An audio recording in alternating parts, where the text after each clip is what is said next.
The JCS500 photovoltaic drilling rig is a versatile crawler-mounted hydraulic rig purpose-built for solar farm pile driving and drilling operations.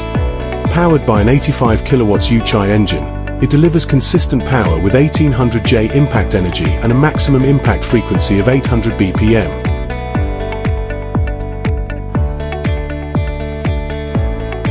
Supporting 100mm drill rods and a 4-meter maximum pile length.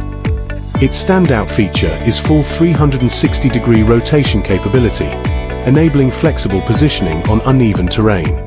The rig also offers plus or minus 15 degrees slide swing angles and handles slopes up to 25 degrees, while the robust crawler chassis ensures stable movement.